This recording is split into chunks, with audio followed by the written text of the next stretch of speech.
And what that means is I am present to us right now. I'm here. The second phase of it is you matter, meaning your emotional well-being is commensurate with my emotional well-being. In other words, Mm-hmm. your what's good for you is good for me kind of thing. And so I'm here, you matter. We are important. That was the way I frame that, is looking at our relationship from a separate entity as being there's a you, there's a me, and then there's the collective we. And the relationship is its own entity. So if either one of us might not be feeling it, we still hold the container of the we. So I'm here, you matter, we're important. I've got your back.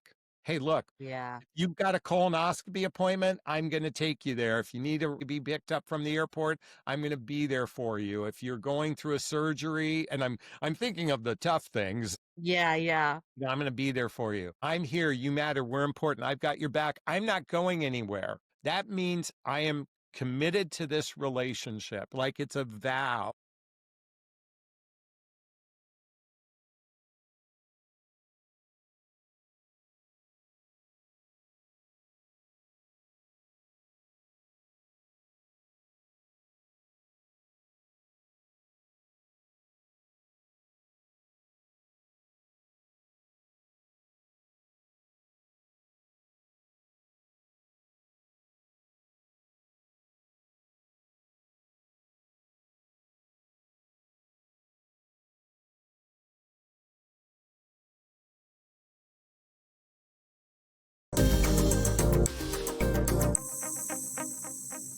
Emotionally unavailable.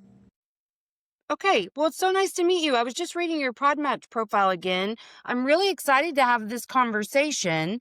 Um, Kind of what I do is I just look and then I say, okay, what feels intuitively like the best place to start. So I'm really curious because of Yeah. my own experience with this topic, about self-love.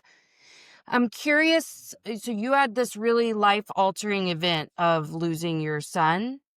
Yeah. And I'm wondering what your view on love was prior to that, because you said that you went on some soul searching, which God, any of us would when we're trying to Yeah. swim through that puddle of grief. But what actually, what were you like before that event? And kind of, what were your relationships like?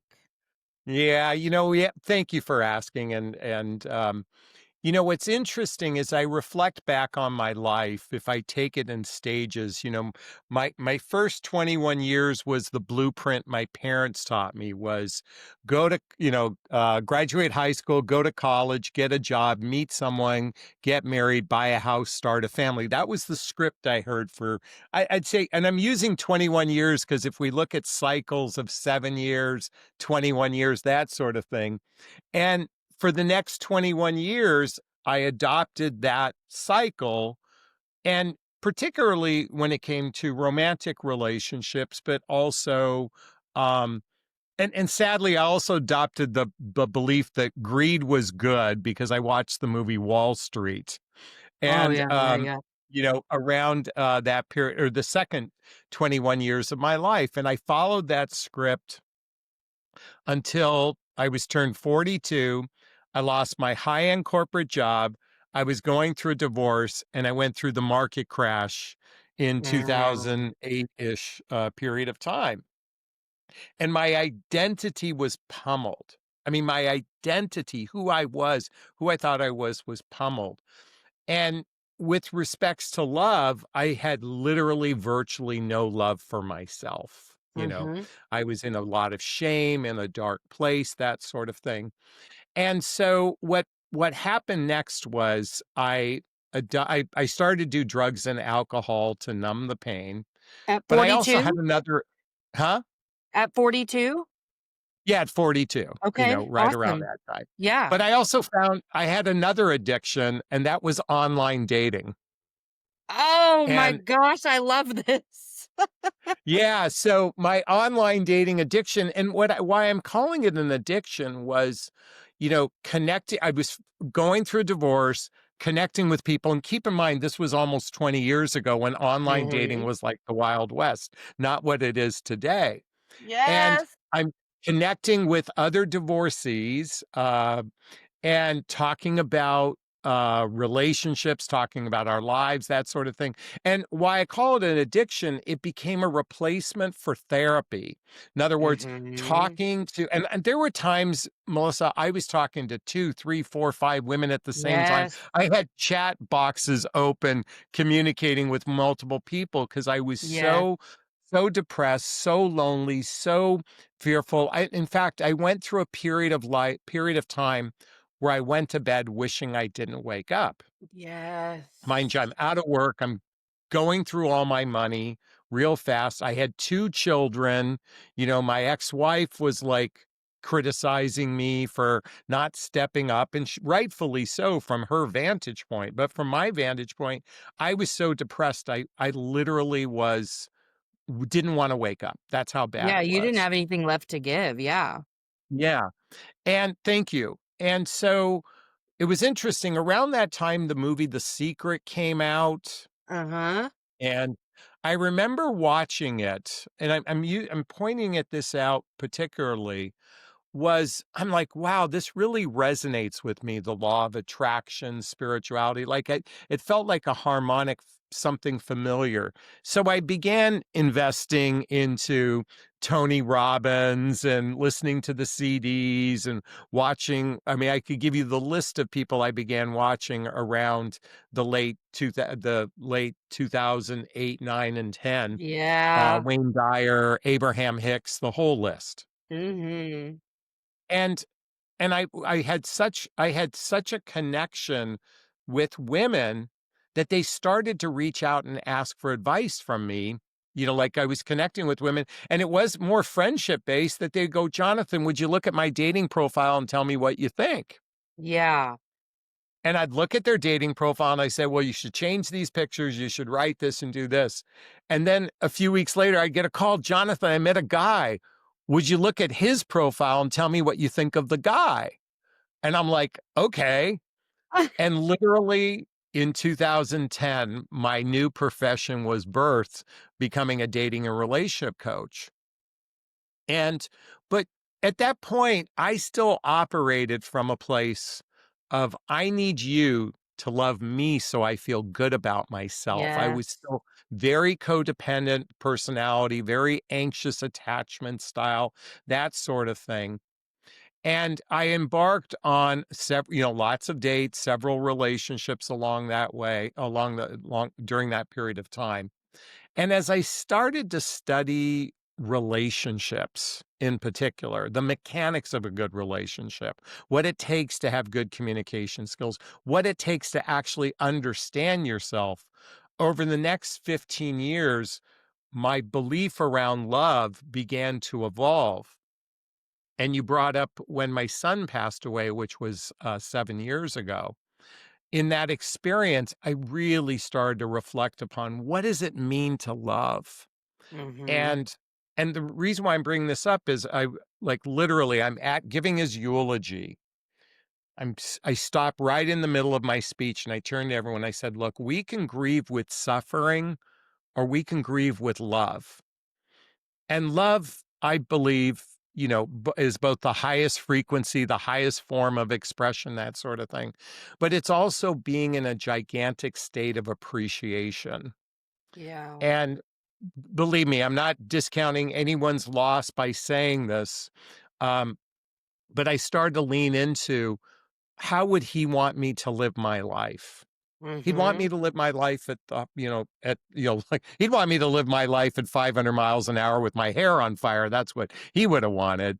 And so I began diving into love, starting from the vantage point of, what does it mean to love oneself? And that's where Yeah. my book was birthed 9 months later. Ugh, our paths are so similar, it's wild. Really?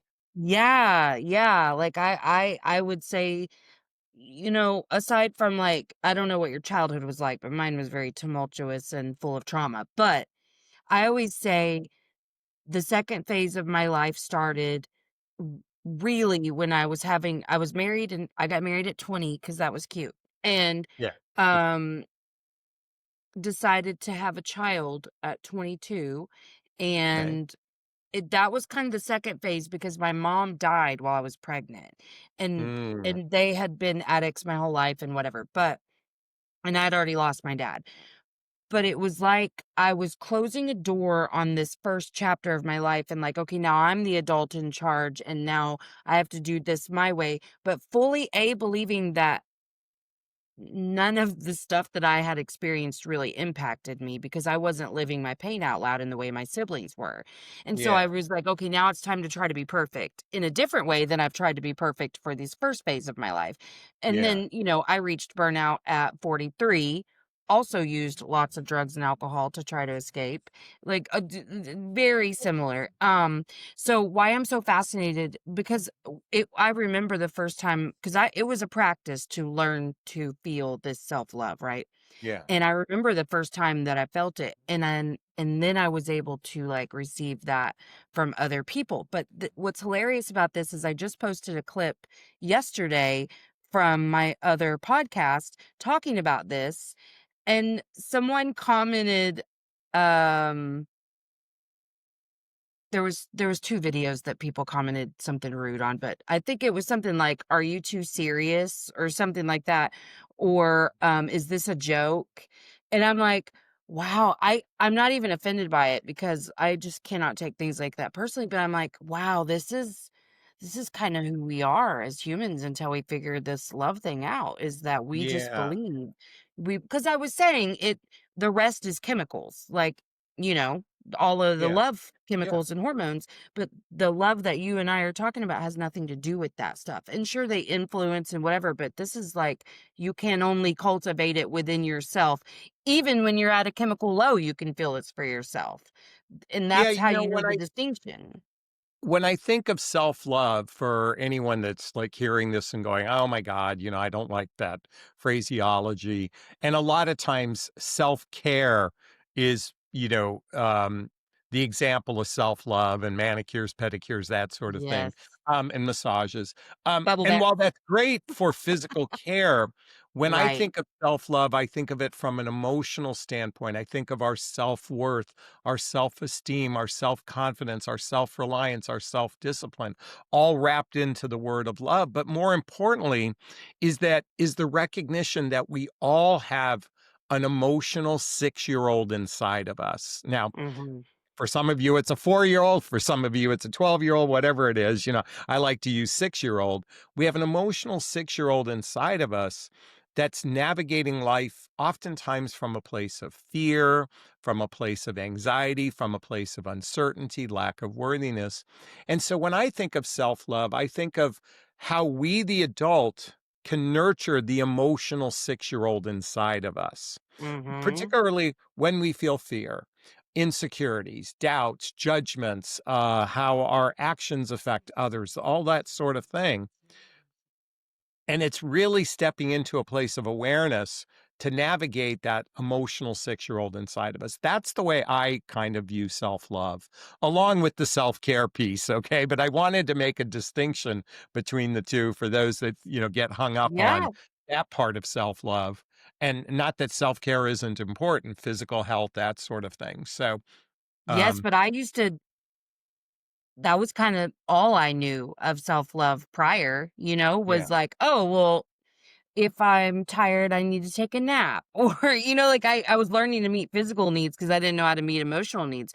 But that yeah, is such a beautiful point. And just yesterday, I was talking to a client who said, well, the insecure part of me, a very small insecure part of me feels this, but I know that this is true. And I'm like, yeah, but make sure you give that insecure part of you some attention. I mean, it's asking yeah, for attention.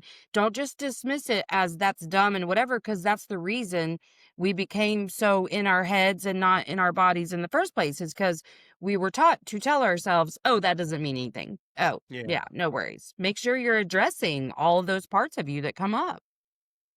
So as you're sharing your story with me, Melissa, it occurs to me, and one of the benefits of your podcast for those listening is that, we all have a story. We all do, and no story, I think we have to be careful. And I'm using the we in the collective state, but, Mm-hmm. where we judge one person's story either being our story being more than someone else's story, or someone else's story being Mhm. more. A lot of times people came to me, "Oh my God, Jonathan, I can't even imagine what you experienced losing a child. I could never go through that," as if that's the worst thing.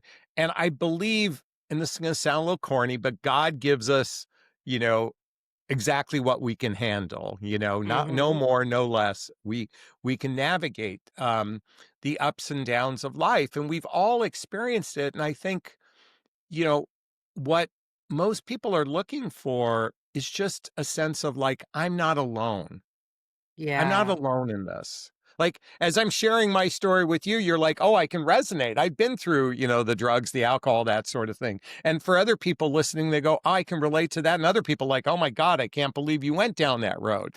But believe me, we are all there. We're not alone in this experience of struggling to love ourselves. We're not alone at Yeah. struggling to give love to another. We're not alone in struggling to receive love. Most all of us have those, you know, I don't want to say frailties, but, aspects that don't feel great. Mhm. But at the same time, we all have the capacity to make a change in our lives. And literally, all it takes is taking one step forward every single day in loving oneself in a variety of different ways. And I believe you reach a tipping point where it starts to be more consistent versus the Yes. roller coaster per se. Yeah, and I think for me, and good point, because, I think that was some of the programming that we received in childhood is to compare, and in our comparison is to minimalize and trivialize our own experiences. And Yes. what I learned through this work on myself is we may all come to this place from a different direction, but we are all generally carrying the narratives of I have the weight of the world on my shoulders with no one to help me carry it. Um and most of us feel fundamentally at our core unlovable, and I'm too much and not enough. And those are the things that we have to figure out. And your life doesn't have to look like either of ours for you to end up believing those things about yourself, because I think that's kind of the beginning of the human experience. I think that's the way we program each other to believe until we figure it out for ourselves. But I think it's such a good point to bring that up because we're so good at dismissing ourselves. So you're frozen. Why is my internet connection? I'm so sorry. That's okay. Using the good internet. I don't know what's Yeah. going on. Well, Mercury retrograde hates me, so Yeah. it's fine. It'll all upload fine and I'll splice it together. No worries. I'm sorry about that. I was like, I think you're frozen. And then you went away. Oh, you went away on me. Did okay, yeah, well, that's probably why you were frozen on my screen, and then it kicked me all out, and, but luckily it's Okay. still recording, so it'll be alright. I'm sorry about that. No worries. Um, but yeah, I think we're really good at minimalizing our own experiences, and the truth is, we all have to figure out how to love ourselves. And to your other point, um it kinda started with a decision for me of, like, I'm recognizing that, A, I have a real victimhood here that I haven't Yeah. been able to see ever, because my belief fully was I loved everyone around me more than they loved me, and I showed up for people better than they showed up for me, and I was on the periphery of all of my relationships, and I felt like I was the fringe friendship that you could just, push off and whatever. And that was all just my perceptions becoming my reality. But Yeah. when I made the decision, okay, I need to love myself. It started with that, and then it became a practice of every time a self-deprecating thought came up, recorrecting it, like, no, we don't talk to ourselves that way anymore. We don't make jokes like that about ourselves anymore. That was a real foundation for me, was to just like at least correct it whenever I saw it. Yeah, it's interesting as you're sharing this with me. I'm being reminded of the early stage of my relationship. I'm in a very healthy, secure relationship now in my life. But I remember in the beginning of our conversation, she would every once in a while say, "Jonathan, you would argue for your limitations." And it was particularly in my professional life. And it always started with, well, yes, but. Like if I said yes, but to something, she would offer a perspective.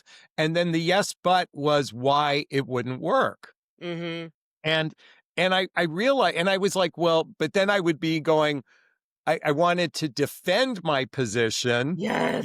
by saying, well, this is the way I view it from a reality standpoint. But when I took a step back and I go, you know what? She's really right in the way I'm communicating. Oftentimes, or at least in the beginning, there it came from a place of arguing for my limitation. Yeah. And it just like you said, it's so important how we can self-deprecate ourselves both in our mind and in our outward language.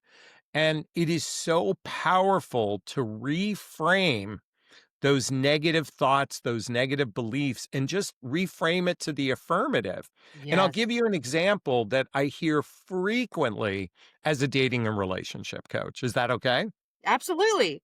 So I can't tell you how many times I'll do a blog about love and relationships, and then and I mostly cater to women, but men too, how they'll say, well, there's no good people in my city. All men are emotionally unavailable. I mean, they just hyper focus on what's wrong. Uh-huh. Okay. Online dating sucks, whatever it is. And I'm like, okay, we can acknowledge that that may be true. But you realize that if you shift your language, there's an abundance of amazing people that live right around the corner from me. Online dating is a great tool to meet people I wouldn't otherwise meet. There's an abundance of emotionally available people around me. You get to decide, which wolf do you want to feed? Do you want to feed the wolf of doubt, uncertainty, fear, scarcity? Or do you want to feed the wolf of hope, potential, magnificence? You can feed that narrative. And I guarantee you're going to have greater success. You may still feel like you're experiencing everything on the other wolf, but I guarantee if you keep doing that, you're one step closer to attracting what you want. And yet Absolutely. I hear women and men argue constantly for the limitations. Yes. And and that's not self-love. Self-love is arguing for your success, arguing for your worth, arguing for the potential. If you're going to argue for those things. Yeah, this is something that's been coming up not in relationships, but like just kind of life stuff. Something I've started saying in the last week is like if something crazy happens that causes me a lot of stress, I say, I don't deserve that because I know somewhere there was a belief every single time I encountered a roadblock or a stressor I'd be like, "Well, I probably deserve that." And so I've started saying, like, "I don't deserve that." And then I got this from someone a while ago. I wish I could remember who.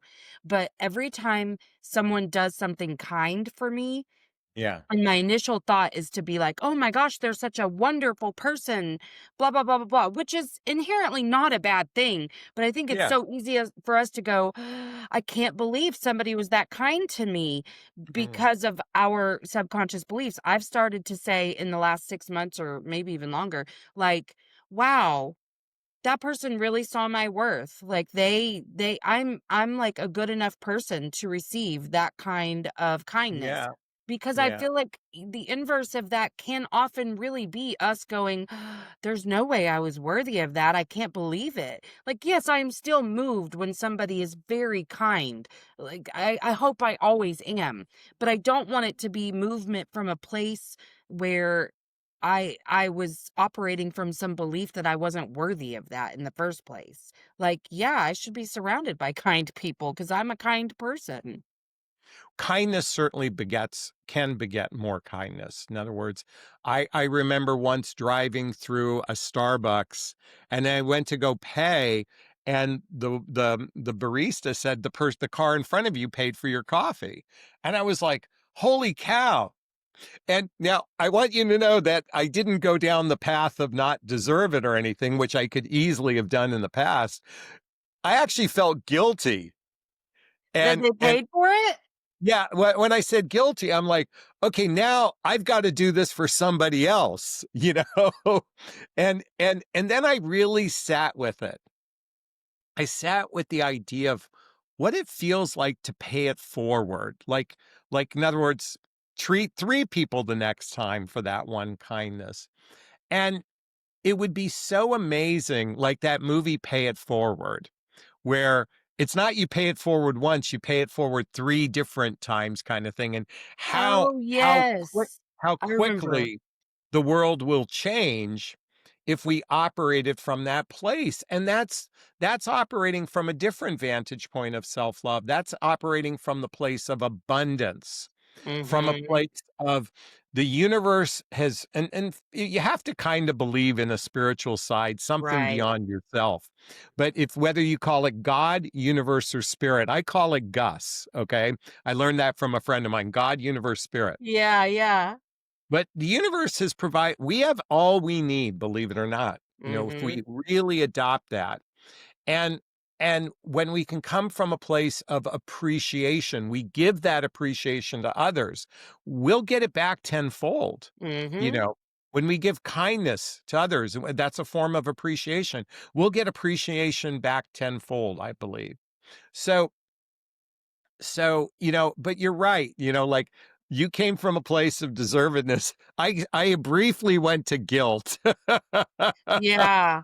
I Yeah. have to do it right away I until I mean, sat with for me, it was a conscious shift so that I'm it. Yeah. always aware that I do deserve kindness in the world. Not because I'm Yeah. not going to pass it on or pay it forward, but because I pay it forward from a place of love and not a place of, well, gosh, since somebody, by golly, was able to finally see my worth, you know what I mean? Like, Yeah. I feel like so much of our subconscious patterns are playing out in our conscious reality.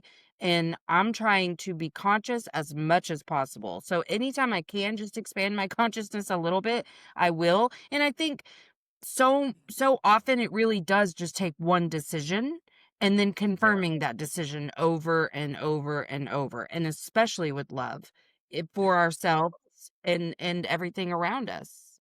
So I'm going to invite everybody who's watching and listening right now to write down. I'm going to do one really kind thing to a stranger. Just write that down right now, and do it, and set a goal that you'll do it in a week, kind of thing.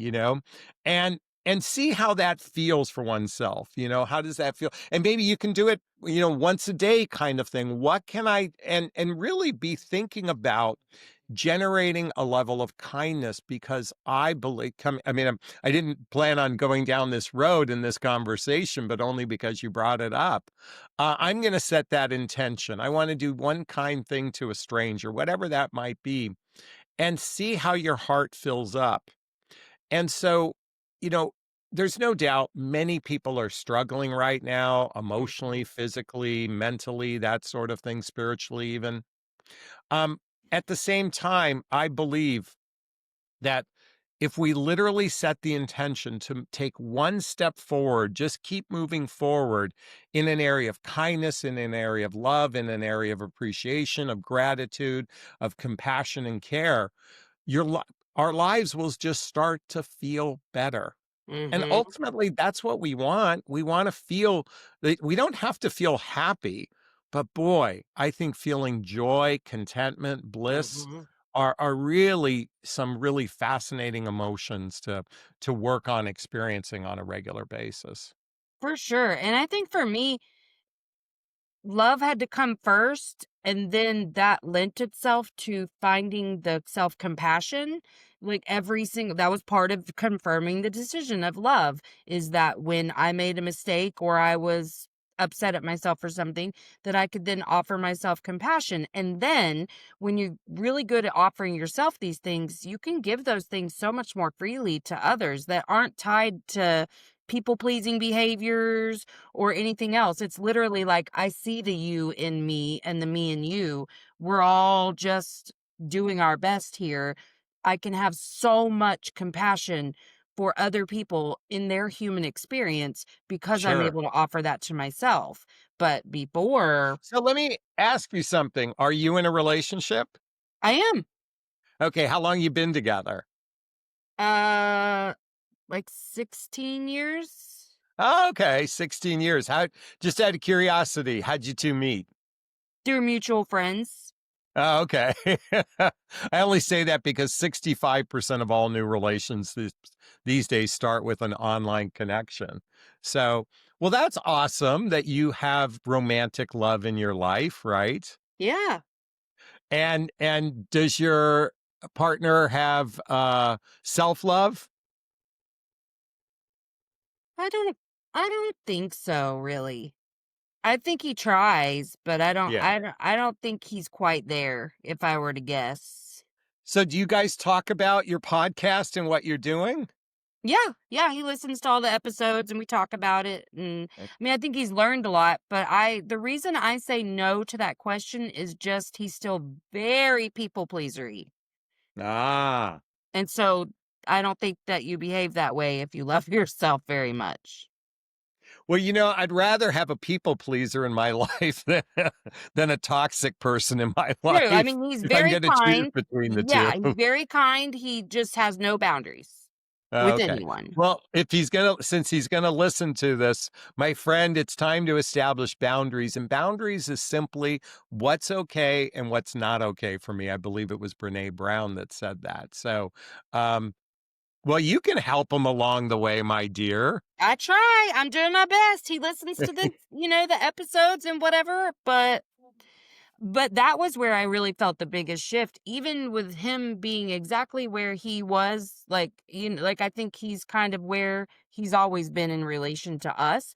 But I used to just be in full belief that he didn't love me as much as I loved him, and blah blah blah, just all this stuff. And then I remember being like, you do love me, because I could finally, like, feel that feeling for myself, and not, like, rely on every facial expression or body language or whatever to try to validate whether or not he loved me. Like, it was It's ridiculous, but interesting. So, as I shared earlier, I'm in a really fantastic grounded relationship and we've been together for almost 6 months and we're going to most likely move in together within the next few months and I genuinely believe I think we both believe that we will be together when either one of us has our last breath. And so I share this with you because when I look at this relationship and when I say I love you, mhm. and I look at my last relationship when I said I love you. And I want to share the last relationship first in this illustration. But oftentimes I said love you with the energy of please don't leave me. Like that was the subtext of what was going on. Please don't leave me. Mhm. And it was designed to be a reinforcement. And I recognize that in most cases, by the way, she did eventually end the relationship, not because of anything toxic or anything. She just recognized that we were two people in two different places in our lives. So now I look at my current relationship and we're very aligned. We share the same values. We have the same vision. Our lifestyles are compatible. We have mutual, pretty commensurate emotional maturity between the two of us. But what's interesting is when I say I love you to her, besides it meaning I'm here, you matter, we're important, I've got your back, I'm not going anywhere, and I only want you, beside that expression of love, usually I say it at moments of when I feel like I really, really, really like you. Like she'll do something cute. She'll smile a certain way. She'll, Yeah. do something that brings me joy. And it's like I say I love you from a place of I really, really, really, really like you. Mhm.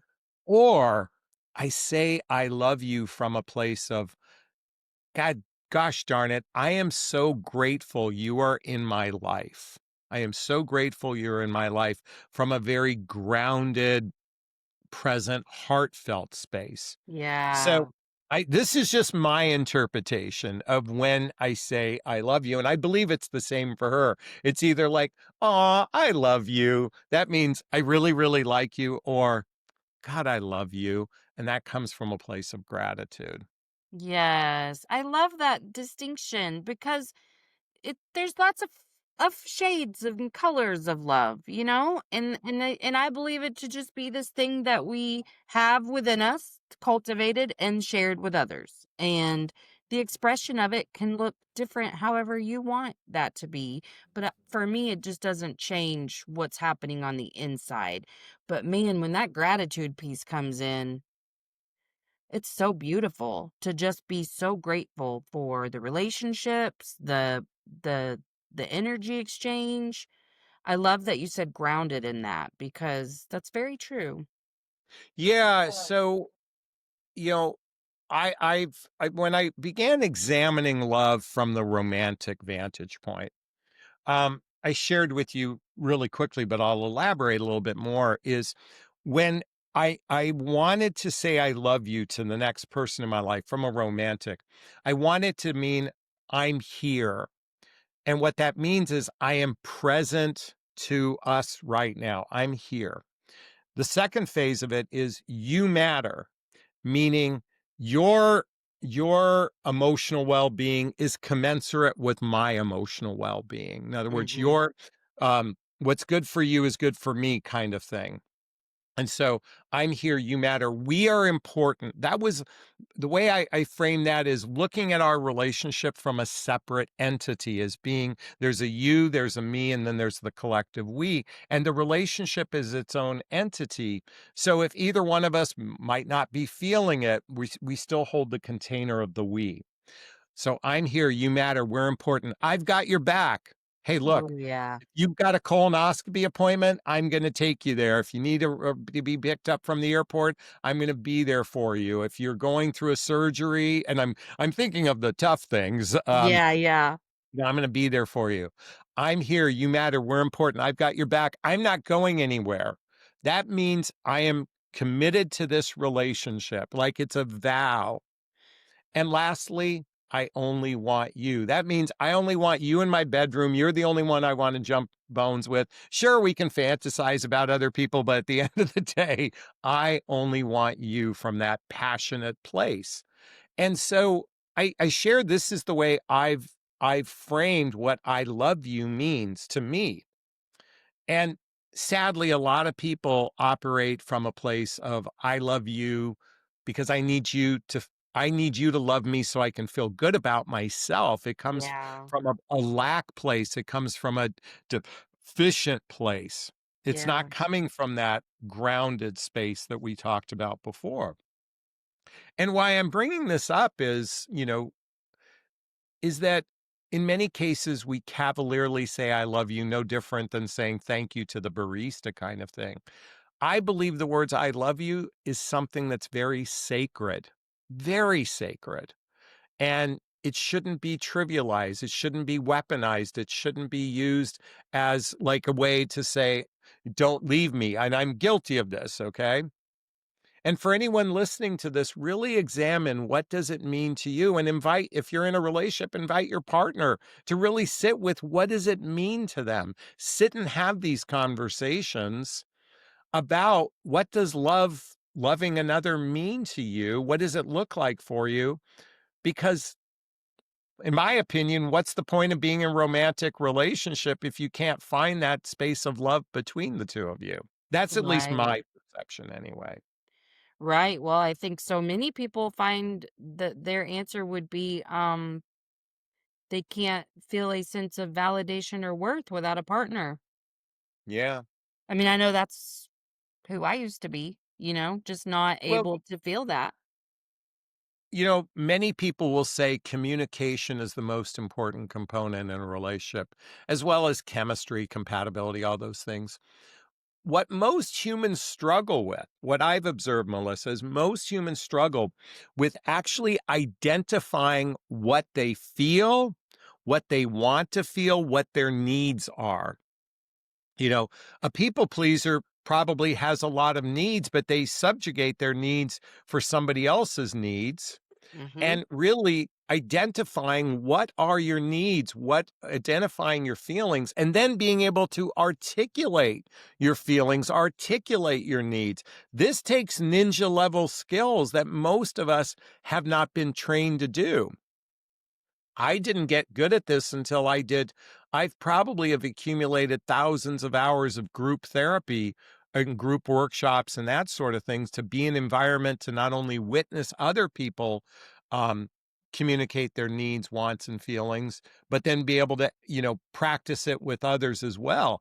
This Mhm. doesn't, we're not taught this at Right. all, Right. you know? Briefly, children were taught to use their words, something that I learned when I was having children. You'd say to them, use your words. But parents' role is to just protect them and teach them morals, in my opinion. Um, and really, we haven't cultivate this even as parents. Now, the newer generation of parents are doing this, but certainly I'm a baby boomer Gen Xer. We weren't taught Mhm. this stuff growing up. No, none of us. None of us were. No. And I remember my this is something that I saw a lot of girls do, myself included. It would be like someone taught us the "when you, I feel" method, and so Yeah. but us girls who are classic analyzers and intellectualizers also, something would happen to be like, "Well, I feel like you need to da da da," and Yeah, I yeah, yeah, yeah. and the truth is, I would hear these, the new concept of like I statements versus you statements. Yeah. It made no sense to me, none, Yeah. because I'd be like, but I do feel like you are the idiot in this situation. So it took so long to understand, like, no, no, no, no, no, no, no. That's not what we're doing. But that's such a good example of like not being in touch with yourself so much that you can't even say how you actually feel about something. Yeah. It's fascinating to me how, to some degree, we substitute the word what I'm thinking for what I'm feeling. Mhm. And in many cases, people intellectualize their feelings and not actually feel their feelings, So when you're feeling something, what are you feeling? Are you feeling joy? Are you feeling anguish? Are you feeling disgust? Are you feeling Mhm. calm? Those are actual feelings. But a lot of times people will operate from the way they're thinking a thought and saying that as a feeling. And I do believe, particularly in romantic relationships, now certainly I feel this way when this happens. Okay. Right. Not I feel this way when you do this. I Yes. feel this way when this happens. It's certainly going to allow for a different conversation versus our natural behavior is to get defensive when people point the finger at us. I'm Mhm. still guilty of this. I mean, I'm still as much work as I've done in the area of communication. It's still easy for me to get defensive.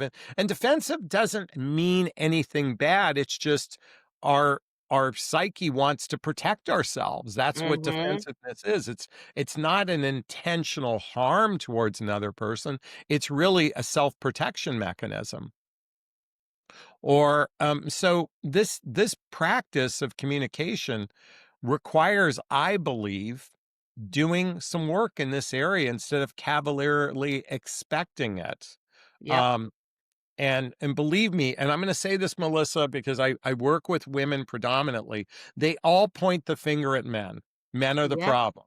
Well, Yep. trust me, men are doing the same with women, pointing the finger Oh, at I women. heard it all. Yeah. It and seems like women have a louder voice in this arena, but trust me, humans are bad at this, and that's Yes. why hopefully listening to your podcast, listening to my podcast, that sort of thing, can help shift perspective to maybe go do the work.